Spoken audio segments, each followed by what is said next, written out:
Shkalat narxda, Shkalat uy, Shkalat lokatsiyadan topib qo'ydim sizlarga. Bu joyimiz Bo'stonliq tumani G'azalken shahri, Zilol ko'cha 30-uyda joylashgan. Lokatsiyasi zo'r juda ham. Poliklinika, raddom, больница. Manzarani aytmaysizmi, tog'lan ko'rinib turishini qarang. Yonda apteka do'kon, yaxshi joyda. Hovli uyimizning ichkari qismiga kiramiz. Kirganimizda uzundan uzun keng darvozaxonada ozgina ishi bor. Tomlarini xohlang, natijnoy patolog, oligofon nima qilsangiz o'zingiz ko'nglingizdek qilib olasizlar. Hovli uyimiz juda ham keng, high-tech variantda qurilgan. Zeleniy zonalari bu tomonda ko'rib turibsizlar. Xolodilnik, ko'rayotgan hamma jihozlar uyimizning ichida qoladi. Даже mana hovli uyda yashalmaganga yarasha changlari ham ketmabdi. Bu yerda qozon o'choq hali ovqat ham qilinmagan. Bu tarafga basseyn qursanglar tayyor dacha bo'lib qoladi. Maydoni 4,5 sotu. Hovli uyimiz Shkalat. Videoni ko'ryapsizlar, videoga bitta like bosib qo'ying. Hovli uyimizning eng kulminatsion joyiga keldik. Bino uyimiz ichkari qismiga kiramiz. Shu yerdamizlar, video o'tkazib o'rmadinglarmi? Hovli uyimiz ichkari bino qismiga kirdik. Kirishimiz shunaqa katta hol. Ko'ryapsizlar, akfa romlar qo'yilgan, pardalarni xonaga moslab qo'yilgan. Aboylarni aytmaysizmi, chiroyliligini qarang. Mebelni Xitoydan olib keltirishgan ekan. Polda ham issiq, 100% xonalar tepli pol qilingan.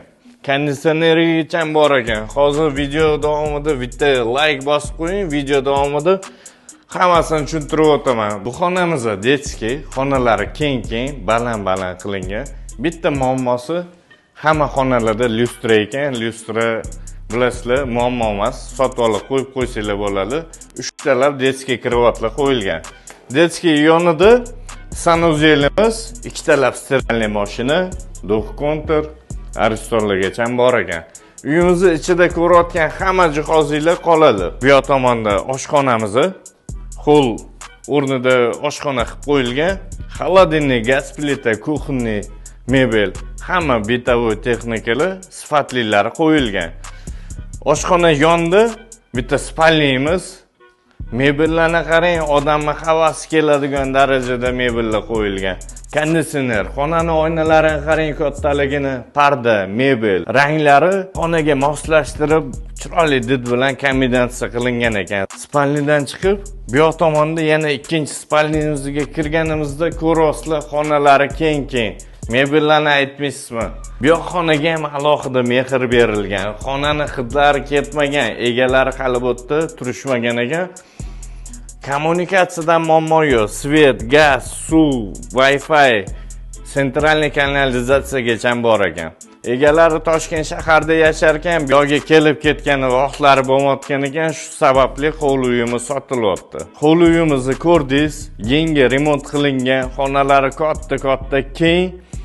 Remontda hidi hali ketmagan. Narxi keladigan bo'lsa, $119,900 so'ralyapti. Bo'stonliq uy bozor nomidan kelsanglar, kelishtirib beriladi. Bo'stonliq uy bozoriga obuna bo'lib qo'ying, videoga bitta like ham bosib qo'ying.